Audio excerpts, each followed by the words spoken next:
क्या मोदी सरकार अरावली को बचाना चाहता है? अगर हाँ, तो 100 मीटर वाले डिफिनेशन को कोर्ट में क्यों अप्रूवल दिलवाया? Over the past few weeks, the Aravalli Hills, among the oldest mountain ranges in the world, have once again come into sharp national focus. The trigger is a Supreme Court-backed clarification that redefines what officially constitutes the Aravalli Range, based on a 100-meter elevation rule. अगर नहीं, तो क्या मोदी सरकार mining mafia का पैसा खाया है? सवाल यहाँ ये नहीं है कि अरावली को बचाना है, सवाल यहाँ ये भी है कि अब क्या होगा अगर अरावली सच में कट गए तो ये माइनिंग माफियों के हाथों। ये 2039 है अरावली रेंज कटने के 15 साल बाद। राजस्थान से दिल्ली तक धूल और गर्मी का एक बेल्ट बन चुका है। अरावली हटते ही थार की धूल सीधे खेतों तक आ गई। फसलें सूख रही, तालाब खत्म, गांव का जीना मुश्किल। हरियाणा में अब 50 डिग्री आम हो गया। नहर सूख रही, पानी कम, फसल की पैदावार गिरती और खर्च बढ़ता। मैं डॉक्टर हूँ। अरावली बेल्ट की धूल और स्मॉग से सांस की बीमारी बढ़ी। राजस्थान से दिल्ली तक ओपीडी ओवरलोड। नहर सूख गई, बोरवेल जवाब दे चुके हैं।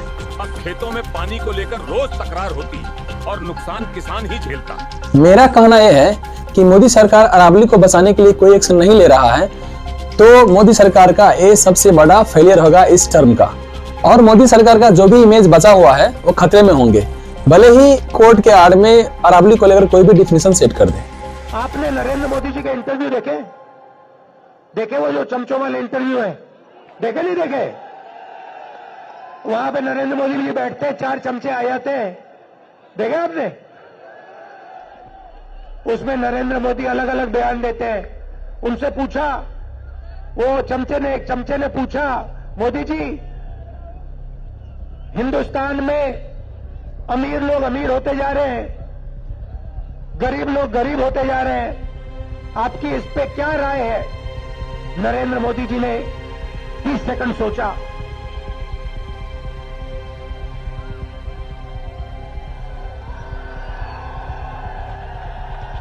फिर कहते हैं, क्या मैं सबको गरीब कर दूं? अरावली सिर्फ पहाड़ नहीं है, इंडिया का 5 स्टेट्स का वेदर का लंग्स है, जो डायरेक्टली इनडायरेक्टली वेदर का कंट्रोल करता है।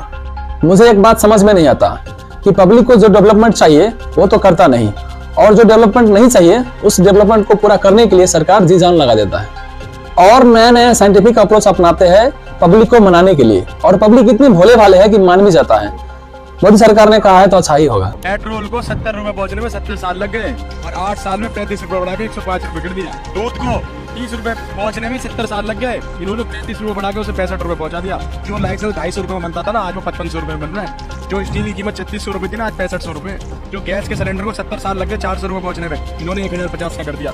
जो एक्टिवा स्कूटी 60,000 की खरीदते थे ना, आज वो 95,000 की है।